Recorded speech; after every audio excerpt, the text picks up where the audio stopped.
నమస్తే. అధికారం కార్యక్రమానికి స్వాగతం. నేటి అధికార కార్యక్రమంలో ఎవడబ్బా సొమ్మాయరా తెలంగాణ అనే దాని మీద చర్చ కార్యక్రమంలోకి మనం పోయే ముందు, తెలంగాణ వచ్చిన సంపదనంతా కూడా కొన్ని వర్గాలకే పరిమితమైనట్టు తెలుస్తుంది. ఎన్ని బడ్జెట్లు పెట్టినా కూడా బడుగు బలైన వర్గాలకు కేవలం పేపర్ మీదకే అది సరిపోతుంది తప్ప సంక్షేమం కేంద్ర స్థాయి గ్రౌండ్ లెవెల్ చేరకపోవడం వల్ల ఎస్సీ ఎస్టీ బీసీ బహుజనులంతా కూడా బడ్జెట్ మీద నమ్మకాన్ని కోల్పోయే పరిస్థితి వస్తుంది ఏ గవర్నమెంట్ ప్రవేశపెట్టినా. ఆ చర్చని ఎలా కొనసాగించడానికి మనకి జూమ్ ద్వారా టి చిరంజీవి గారు, retired IAS, Telangana BC intellectuals forum Zoom ద్వారా అందుబాటులో ఉన్నారు. అలాగే మరో గెస్టు డాక్టర్ జె పూర్ణచంద్ర గారు, రిటైర్డ్ డీజీపీ, అలాగే all India Bahujan Samaj party national కోఆర్డినేటర్గా ఉన్నారు. ఇద్దరితో ఇవాళ ఎవడబ్బా సొమ్మాయరా తెలంగాణ అండ్ ఆంధ్రప్రదేశ్ దీని మీద ముందుగా మనం చిరంజీవులు గారితో మాట్లాడించే ప్రయత్నం చేద్దాం.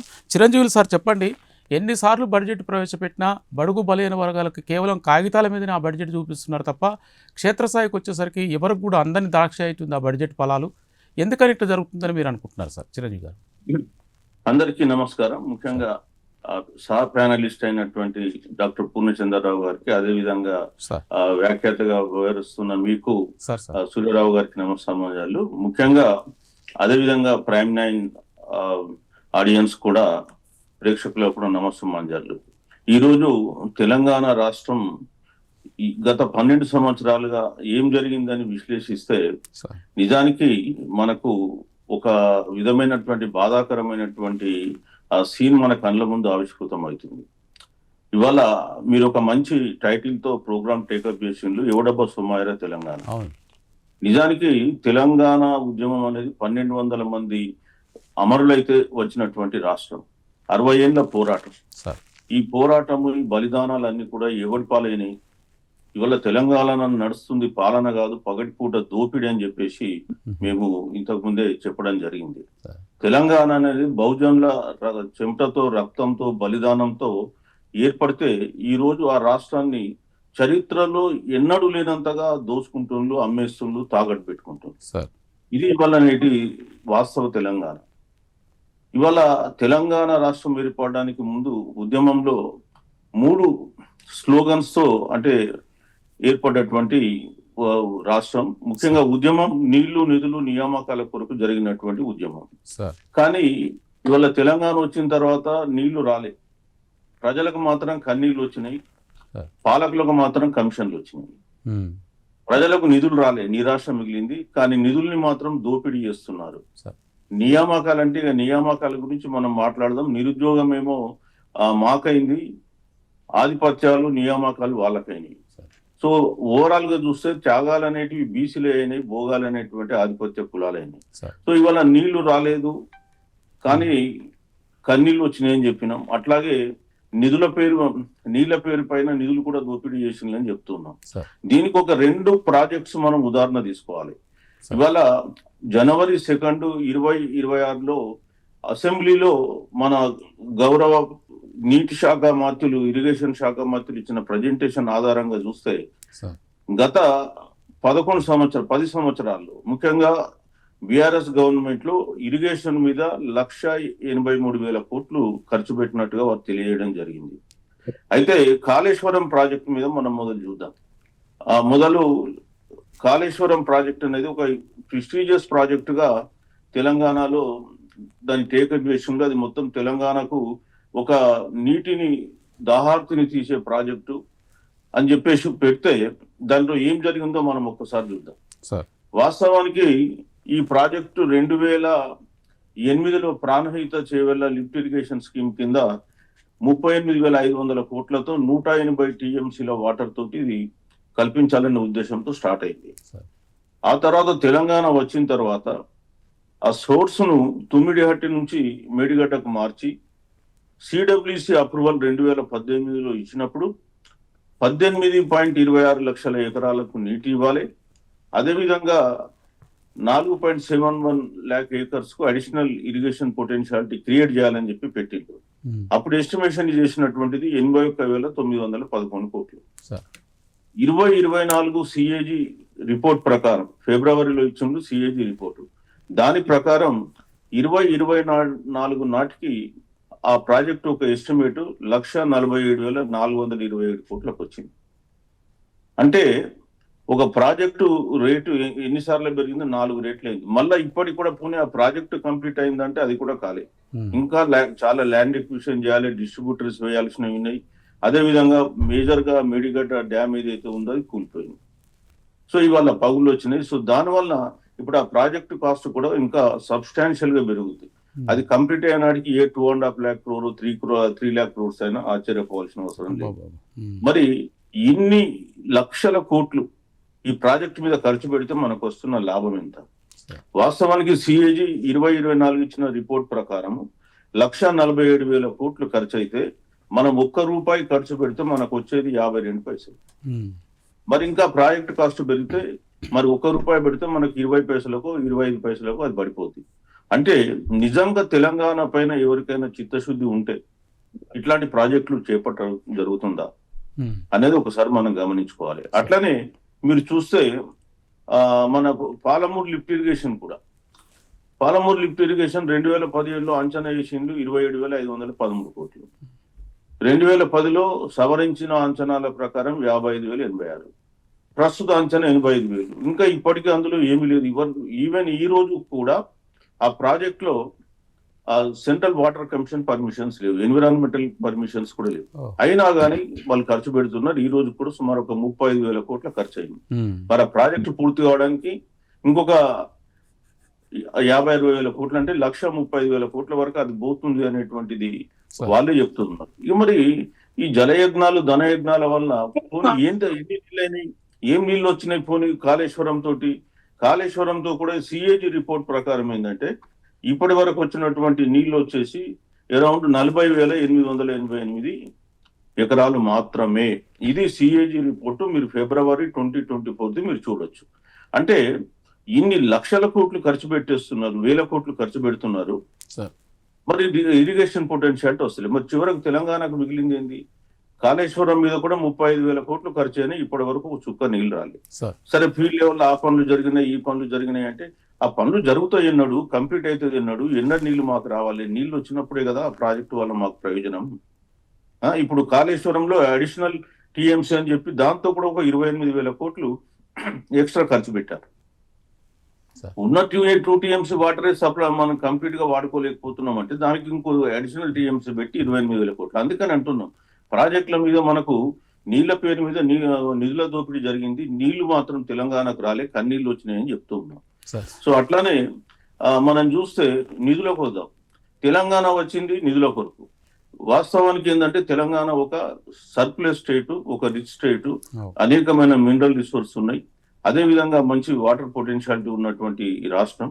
ముఖ్యంగా చూస్తే గత 12 సంవత్సరాల బడ్జెట్ లో 28 లక్షల కోట్లు ఖర్చయినాయి. 21 లక్షలు బడ్జెట్ ద్వారా ఖర్చయినాయి. 7 లక్షల కోట్లు బడ్జెట్ కావాలి అప్పులు తీసుకొచ్చి ఖర్చు పెట్టింది. మరి 28 లక్షల కోట్లు ఖర్చు పెడితే బీసీలకు ఏం మిగిలింది? బీసీలకు బీసీ డిపార్ట్మెంట్ ద్వారా 28,713 కోట్లు మాత్రమే ఖర్చు పెట్టింది. ఇది నేను రైట్ టు ఇన్ఫర్మేషన్ కింద తీసుకున్నటువంటి సమాచారం. 28 లక్షల కోట్లు మీరు ఖర్చు పెడితే మాకు వచ్చింది 28,713 కోట్లు. అందులో కూడా బతుకమ్మ చీరల ఖర్చులు ఉన్నాయి. ఇంకా బతుకమ్మ చీరల ఖర్చులు దాదాపు 2,200 కోట్లు ఖర్చు ఉన్నాయి. బతుకమ్మ అనేది ఒక బీసీలకు ఇవ్వరు, మొత్తం జనాభాలో అందరికి ఇస్తారు. సో కాబట్టి 1% జనాభాతో బీసీలు ఏ విధంగా అభివృద్ధి అవుతారు వాళ్ళు అర్థం చేసుకోవాలి. అట్లానే ఈ 2017లో ఎంబీసీ కార్పొరేషన్ ఒక కార్పొరేషన్ ఏర్పాటు చేసింది. ఉద్దేశం మంచిదే. 35 కులాలు, అత్యంత వెనుకబడ్డ కులాలను అందులో చేశారు. అందులో అన్ని సంచార జాతులే ఉన్నాయి. సో ఆ ఎంబీసీ కార్పొరేషన్ కు ఇప్పటి వరకు 4,900 కోట్లు కేటాయించిండ్రు, 601 కోట్లు రిలీజ్ చేసిండ్రు. ఖర్చు పెట్టింది 20,99,00,000 అంటే 21 కోట్లు మాత్రమే ఖర్చు పెట్టింది. అది కూడా దేనికి? దాంట్లో సగం వేరే ఫంక్షన్స్ కు దానికి దీనికి ఖర్చు పెట్టినాయి, అందులో యాడ్ చేసింది. అట్లాంటప్పుడు అసలు అత్యంత నిరుపేదలు, వెనుకబడ్డ వర్గాలు, ఒక నీడ లేదు, గూడు లేదు, సంచారం చేసేటువంటి వ్యక్తులు, వాళ్ళకి కేటాయించిన డబ్బులు కూడా వాళ్ళకి ఖర్చు పెట్టాడు. నేనేం చెప్తున్నా, 28 లక్షల కోట్ల బడ్జెట్ లో ఇప్పుడు ఈవెన్ బడ్జెట్ లో కేటాయించింది చూద్దాం. 21 లక్షల కోట్లు బడ్జెట్ లో ఖర్చు పెట్టిండు. సరే బడ్జెట్ వచ్చేసి సుమారు ఒక 24 లక్షల కోట్లకి వీళ్ళు బడ్జెట్ ఆమోదం చేసింది. 85% బడ్జెట్ లో మీరు ఆమోదించిన దాంట్లో ఖర్చు పెట్టిన పని మాకెందుకు ఇయ్యారండి? మాకు 6,000 కోట్లు, మీరు ఇప్పుడు 4,900 కోట్లు ఎంబీసీకి ఇచ్చిండ్రు. 85% అంటే మీరు కనీసం మాకు ఒక 4,000 కోట్లన్నీ వస్తాయి కదా, ఎందుకు ఇవ్వాలి? అంటే మా డబ్బులు మాత్రం తొక్కి పెడతారు. ఇరిగేషన్ ప్రాజెక్టు లాంటి ప్రాజెక్టులకు బడ్జెట్ లో కేటాయించిన డబ్బులు సరిపోవని చెప్పి బడ్జెట్ కావాలో పోయి కార్పొరేషన్లు క్రియేట్ చేసి అప్పులు తీసుకొచ్చి అది కూడా అధిక రేట్లకు తెచ్చి వాళ్ళకి ఇస్తున్నారు. ఎవరి కొరకు ఉద్దేశించారు ఇవన్నీ? ఇవాళ ఈ ప్రభుత్వం ఆ ప్రభుత్వంగా 2 ప్రభుత్వాలు అంతే. ఇవాళ మనం చూస్తే పాలమూరు లిఫ్ట్ ఇరిగేషన్ లో కూడా వీళ్ళు 7,000 కోట్లు ఖర్చు పెట్టి ఇప్పటి వరకు పర్మిషన్ లేనిది. 70,000 కోట్ల వీళ్ళు కాంట్రాక్టర్లకు పేమెంట్ చేసినట్టు పత్రికలు రాస్తున్నాయి. మరిగా పేదవానికి డబ్బులు ఇవ్వాలంటే మీకు మనసు ఒప్పదు. అవి ఏం చేశారు వీళ్ళు? వయసు పెంచిండ్రు, ఏజ్ 50 నుంచి 61 రిటైర్మెంట్ పెంచిండ్రు, కొన్ని డిపార్ట్మెంట్లు మెర్జ్ చేసిండ్రు. వీళ్ళందరూ కలిసి వీళ్ళు ఆ ప్రభుత్వం ఈ ప్రభుత్వం కూడా కలిపి 2 లక్షల నుంచి ఉద్యోగాలు భర్తీ చేయలేదు. మరి అట్లాంటప్పుడు ఈ పేదవాళ్ళకు మీరు ఇంటింటికి ఒక ఉద్యోగం వస్తుంది, తెలంగాణ వస్తుందని చెప్పి ఎందుకని మోసం చేసిండ్రు? సో ఇవాళ అట్లనే అసెంబ్లీలో కూడా మీరే, పార్లమెంట్ లో మీరే, కాంట్రాక్ట్లు మీయే, ఉద్యోగాలు మీయే, సినిమా రంగం మీదే, అన్ని రంగాల్లో నామినేటెడ్ పోస్టులు మీదే. ఇక మరి బీసీలకు ఏమున్నదండి? ఎస్సీ ఎస్టీల కంటే జనాభా దామాష ప్రకారం ఉంది. ఆ రిజర్వేషన్లు 42% అంటే పోనీ తెలంగాణ రాకుండా ముందు ఉన్న 34% రిజర్వేషన్లు స్థానిక సంస్థలు 23% తీసుకొస్తుంది. ఇక మీరు ఏం సాధించినాం తెలంగాణ వచ్చి? తెలంగాణ వచ్చిన తర్వాత ఉన్న భౌగోళిక తెలంగాణ వీళ్ళ దోపిడీకి, వీళ్ళ లూటికి, దీని కొరకు తెలంగాణ తెచ్చుకున్నామా? ఈరోజు తెలంగాణ ప్రజలు దీన్ని కంప్లీట్ గా అర్థం చేసుకోవాలి. ఎందుకు ఈ పరిస్థితి దాపురించింది? మన ఎమ్మెల్యేలు అసెంబ్లీలో ఎందుకు లేరు? ఉన్న వాళ్ళు ఎందుకు మాట్లాడతలేరు? మనం ఏం చేస్తే మనకు డబ్బులు వస్తాయనే విషయాన్ని వాళ్ళు గమనించాల్సింది చెప్తున్నాను. సో తెలంగాణ ఇవాళ వచ్చినటువంటి తెలంగాణను మనం సామాజిక తెలంగాణగా సాధించుకోవాలంటే మన మన ఇజ్జత్ హుకుమత్ కొరకు పోరాటం చేయాలని చెప్తున్నాను. Thank you sir. పూర్ణచంద్ర గారు, చిరంజీవి సార్ మొత్తం చాలా చక్కగా, అంటే జరుగుతున్న అన్యాయాల మీద ప్రాజెక్టుల విషయాల్లో కానివ్వండి, సంక్షేమ విషయాల్లో కానివ్వండి, గవర్నమెంట్ దాదాపు తెలంగాణ ఏర్పడిన తర్వాత ఏ గవర్నమెంట్ ఉన్నా కూడా బహుజనుల పక్షాన్ని నిలబడ్డ గవర్నమెంట్ అయితే ఏది లేదు. ఆర్థికంగా కానీ కేవలం పాలక కులాలు దోచుకోవడమే సరిపోతుంది తప్ప వీళ్ళకి బహుజనులకు ఎటువంటి న్యాయం జరుగుతలేదు అనే దాని మీద చాలా చక్కటి ఉదాహరణలు ఇచ్చినారు సార్, ప్రాజెక్టు విషయంలో కానీ ఆర్థిక విషయంలో కానీ. మీరేమంటారు సార్? టోటల్గా తెలంగాణ ఆంధ్రప్రదేశ్లో ఇప్పుడున్న ప్రాజెక్టులు కానీ ఇప్పుడున్న సంక్షేమ పథకాలు కానీ రియల్గా బహుజనులకు అందుతున్నాయి అంటారా సార్? ప్రైమ్ 9 వారికి, ఛానల్ వారికి, మీకు సహచరులు చిరంజీవులు గారికి అందరికీ అభివందనాలు. ఇందులో మనకి చిరంజీవులు గారు చెప్పిందల్లా అక్షర సత్యాలే సార్. ప్రతిదీ ఆయన కూడా ప్రాతిపదిక లేకుండా ఏం మాట్లాడలేదు. అవును సార్. ఆర్టీఐ యాక్ట్ ద్వారా వచ్చింది కానీ, లేకపోతే ఉత్తమ్ కుమార్ రెడ్డి మంత్రి గారు ఇచ్చిన స్టేట్మెంట్ కానీ బేస్ చేసుకుని ఆయన మాట్లాడారు. ఇవన్నీ వాస్తవాలు. అయితే ఏంటంటే ఈ రకంగా ఈ రోజున ప్రజా బాహుళ్యానికి, ముఖ్యంగా బీసీలకి, ముస్లింలకి ఈ రాష్ట్రంలో అన్యాయం జరుగుతున్న మాట వాస్తవం. తెలంగాణ వస్తే బతుకులు బాగుపడతాయి అనుకుంటే మార్పు ఏమీ లేదు. ఎందుకు ఇలా జరుగుతుంది? తెలంగాణ అయినా ఆంధ్రప్రదేశ్ అయినా జరిగేది ఏంటంటే, ఇప్పుడైనా విడిపోక ముందే జరిగేది సేమ్ టు సేమ్ అండి. ఇందులో ఏం మార్పులు ఉండవు.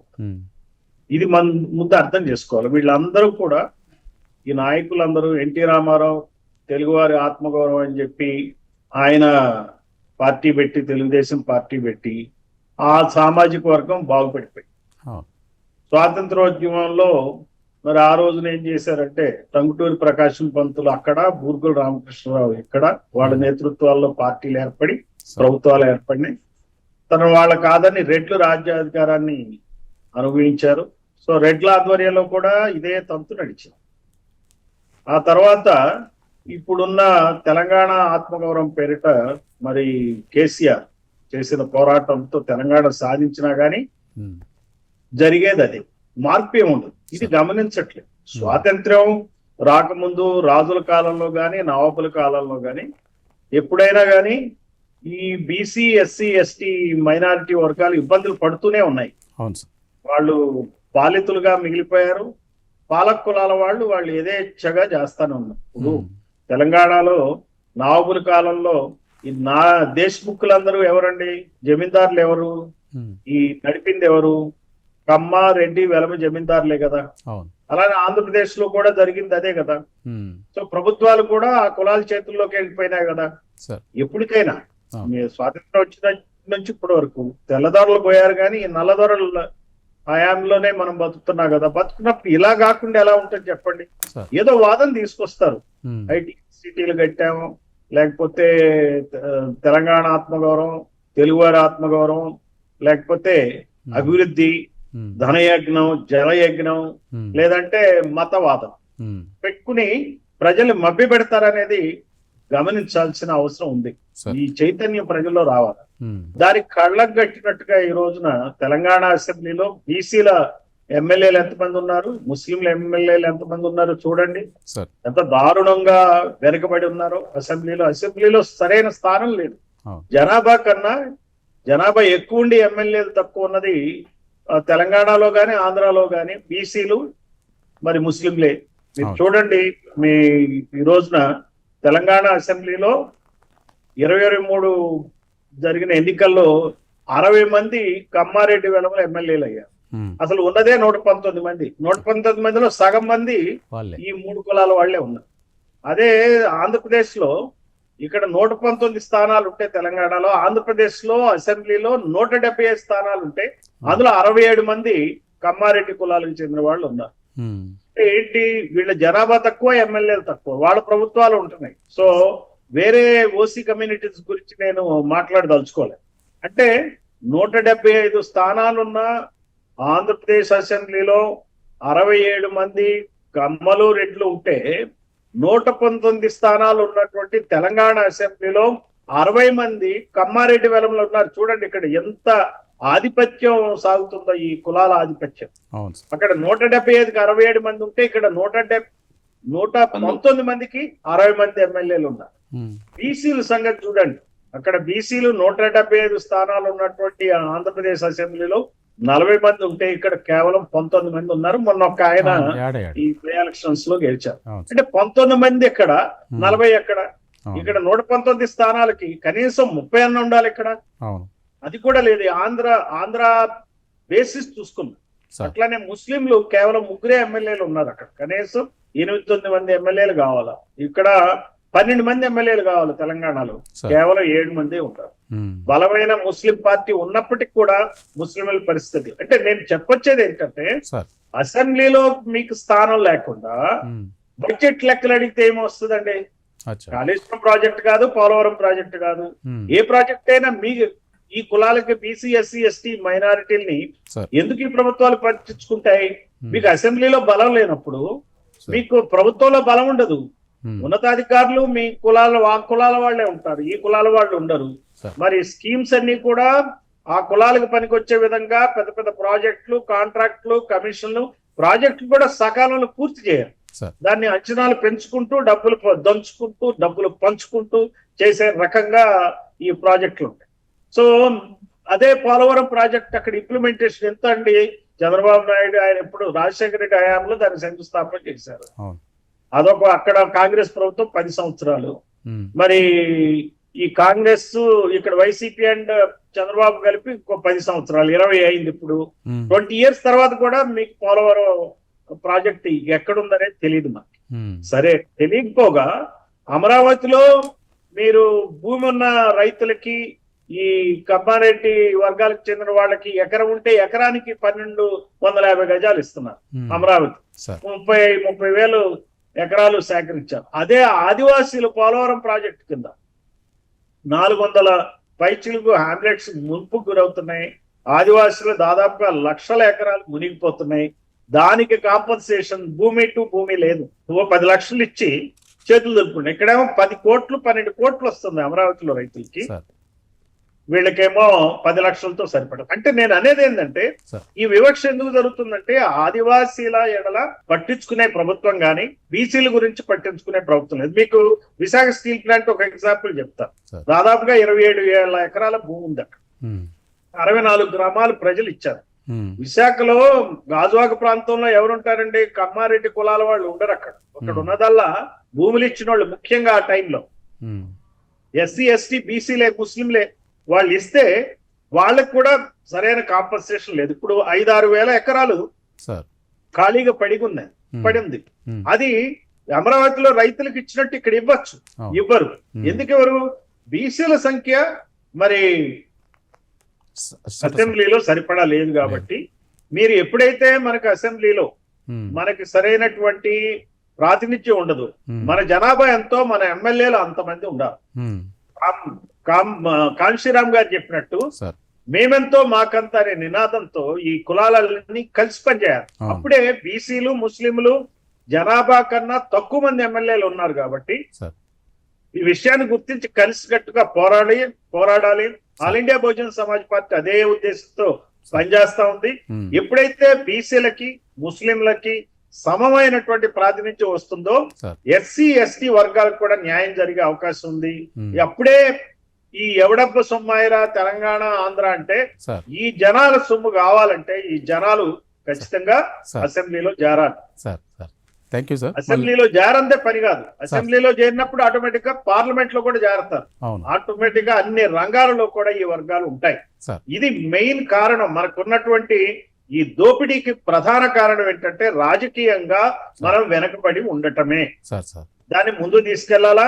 ఆ దృష్టితో ఈ పార్టీలు ఏవైతే దోచుకుంటున్నాయో ఆ పార్టీలకి వ్యతిరేకంగా పనిచేయాల్సిన అవసరం కూడా ప్రజలకు ఉంది. Sir thank you. మళ్ళీ వస్తాను సార్ మీ దగ్గరికి.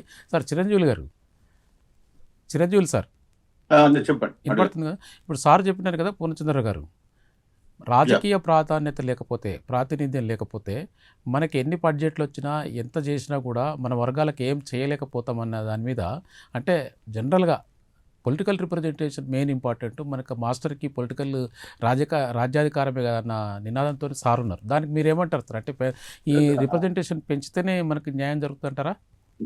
ఇప్పుడు 100% వారు చెప్పినటువంటి స్టేట్మెంట్ తో ఏకీభవిస్తూ నేను చెప్పేది ఏంటంటే, మన సంఖ్య పెరిగినంత మాత్రానే కాదు, మనకి ఏంటంటే మనల్ని వెల్ఫేర్ కోరేటువంటి పార్టీలు మనకు ఉండాలి. పర్టికులర్లీ పార్టీ నాయకత్వం మన చేతిలో ఉండాలి. ఆధిపత్య కులాల చేతిలో ఉండే పార్టీలో మన సంఖ్య పెరిగినా మన ఆయుష్ మనకు వినబడదు. ఇవాళ చూస్తే తెలంగాణ కంటే ఆంధ్రాలో బీసీ ఎమ్మెల్యేలు పెద్ద సంఖ్యలో ఉన్నారు, కానీ వాళ్ళు బీసీల గురించి పెద్ద పోరాడింది ఏం లేదు. ఇవాళ ఉదాహరణకి ఏంటంటే పార్టీలు ఎట్లుంటాయంటే, ఆ పార్టీలు ఆధిపత్య కులాల్లో ఉంటే వాళ్ళ ఇంట్రెస్ట్లే చూస్తాయి. ఇవాళ సార్ ఒకటి విశాఖ స్టీల్ గురించి చెప్పడం జరిగింది. విశాఖ స్టీల్ ను డిస్ఇన్వెస్ట్మెంట్ చేసి ప్రైవేటైజేషన్ చేయాలనే ఉద్దేశంతో విశాఖపట్నం స్టీల్ ప్లాంట్ తో పాటు ఈ దేశంలో 5 స్టీల్ ప్లాంట్లను నోటిఫై చేశారు. కానీ మిగతా 4 స్టీల్ ప్లాంట్ విత్డ్రా చేసినారు. ఏది ఉదాహరణకు తమిళనాడు సేలం ప్రాజెక్టు తీసుకుందాం. అక్కడ డిఎంకే గవర్నమెంట్ ఉంది, గట్టిగా పోరాటం చేస్తే దాన్ని డిస్ఇన్వెస్ట్మెంట్ మేము చేయమని చెప్పి నోటిఫికేషన్ ఇచ్చారు, మేము ప్రైవేటైజేషన్ చేయమని. కానీ ఈ ఇష్యూలో ఇక్కడ విశాఖపట్నంకు రాలేదా? విశాఖ ఉప్పు ఆంధ్రలో అని చెప్పి 22 మంది ఆత్మాహుతి చేసుకుంటే ఏర్పడినటువంటి స్టీల్ ప్రాజెక్ట్ గురించి గత పాలకులు చేయలే, ఇప్పుడు ఉన్న వాళ్ళు కూడా చేస్తారు. ఎందుకు అంటే వాళ్ళందరికీ కూడా ప్రైవేటైజేషన్ చేస్తేనే వాళ్ళకు లాభాలు, అంతే తప్ప దాన్ని ప్రభుత్వ రంగంలో ఉంచితే లాభాలు లేవు, ఉద్యోగాలు లేవు, అంటే బీసీలకు ఉద్యోగాలు రావు, ఏమీ రావు. సో అందుకనే మేము ఏం చెప్తున్నాము, బీసీల సంఖ్య పెరగడంతో పాటు బీసీల ఆధ్వర్యంలో ఉండేటువంటి పార్టీలు, బీసీల ఇంట్రెస్ట్లు రిప్రజెంట్ చేసే పార్టీలు వచ్చినప్పుడే బీసీలకు గానీ ఎస్సీలకు గానీ ఎస్టీలకు గానీ మైనార్టీలకు గానీ లాభం జరుగుద్ది. కేవలం మనం సంఖ్య అందులో ఇప్పుడు తెలంగాణలో 20 ఉన్నారు, 20 బదులు 40 అయినా మనకు ఉపయోగం లేదు. ఎందుకంటే పగ్గాలు అనేవి వాళ్ళ చేతిలో ఉండి మనం మళ్ళీ వాళ్ళ చేతిలో పనిచేయడం వల్ల ప్రయోజనం లేదు. ఇవాళ నేను సింపుల్ ఉదాహరణ మీకు ఆల్రెడీ వైజాగ్ గురించి చెప్పిన, అట్లనే చాలా దగ్గర కూడా జరుగుతున్నాయి ఈ దేశంలో. ఇప్పుడు విశాఖపట్నం రాబోయే కాలంలో ఒక అదానీ ఎస్టేట్ లాగా మారిపోయేటువంటి సమస్య అక్కడ వచ్చింది. సో ఇదే పాలకులు కంటిన్యూ అయితే అటు కేంద్రంలో ఇటు రాష్ట్రంలో అదే జరుగుద్ది. అందుకే దీన్ని ఎదిరించడానికి బీసీలు బహుజనులు వీళ్ళు ఒకటే నేర్చుకోవాలి, ఏంటంటే మన ఆధ్వర్యంలో మన ఇంట్రెస్ట్ల కొరకు ఉండే పార్టీలు లేకపోతే మన బతుకులు ఇంకా అధోగతే జరుగుద్ది. ఈ కూడా రాబోయే కాలంలో ఈ లైఫ్ కూడా మనం ఎంజాయ్ చేయలేనటువంటి దుర్భరమైనటువంటి పరిస్థితికి పోతుంది. ఇప్పుడే భూములన్నీ ఆల్మోస్ట్ లాగేసుకున్నారు ఏదో ఒక పేరు మీద. అదే విధంగా గతంలో స్వాతంత్రం వచ్చిన కొత్తలో commanding heights of the economy ఉండాలని చెప్పి పబ్లిక్ సెక్టర్ యూనిట్స్ పెడితే వాటన్నిటిని ప్రైవేటైజేషన్ చేసేసినారు, లేబర్ లాస్ అన్ని మార్చేసినారు. రాబోయే కాలంలో బీసీల పరిస్థితి ఇంకా అధోగతి అవుతుంది. ఇవాళ ఒరేకుల్లో మనవాడు కూడా మన కేసు వేసిండు, రోజు 16 గంటలు పని చేయించుకుంటున్నట. ఈ టైప్ ఆఫ్ రూల్స్ వచ్చినప్పుడు ఇంకా మనం బీసీలో బహుజనులకు సంక్షేమం గురించి ఏం మాట్లాడతాం? మనం ఎటువైపు పోతున్నాం? నిజంగా మోడర్న్ ఏజ్ లో మరి అందరం కూడా సంక్షేమం రాజ్యాంగం ప్రవచించినట్టుగా నడుచుకునే వైపు పోతున్నామా, లేకపోతే మళ్ళీ ఎక్స్ప్లాయిటేషన్ సైడ్ వెళ్తున్నాం అనేది అర్థం కాని ప్రశ్న. ఇవాళ ప్రజలందరూ కూడా గమనించాల్సింది ఏంటంటే, మీరు ఇట్లాంటి పార్టీలను మోసినంత కాలం ఇంకా ఇప్పుడున్నటువంటి గతి కంటే రాబోయే కాలంలో ఇంకా దుర్గతి పడుతుంది. అది 100% జరగబోతుంది. మీ పిల్లలకు ఉద్యోగాలు, ఉపాధి అవకాశాలు కూడా తగ్గుతాయి. అదే విధంగా వాళ్ళు ఒక స్లేవ్ గా మనను ఒక బానిసలాగా ఉద్యోగాలు చేయించుకుంటారు, సాలరీ కూడా తక్కువ ఇస్తారు.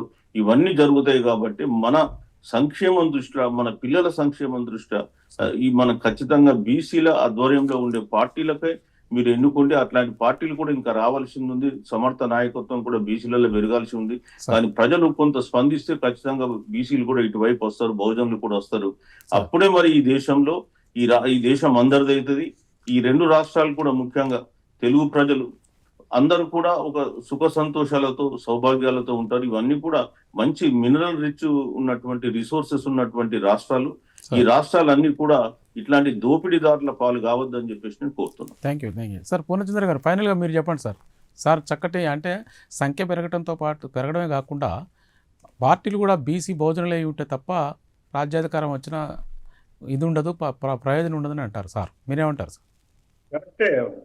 అన్నది ఏంటంటే నంబర్ పెరగటం అనేది ఉపయోగం లేదు. ఎందుకంటే ఇప్పుడు ఉన్న బీసీ నాయకులు కూడా ఏం చేస్తున్నారు, ఇక్కడ కనీసం తెలంగాణలో 42% రిజర్వేషన్ కావాలని కొంచెం పోరాటం చేశారు. ఇప్పుడు ఆగిపోయారు, మళ్ళీ వెనక్కి తగ్గారు.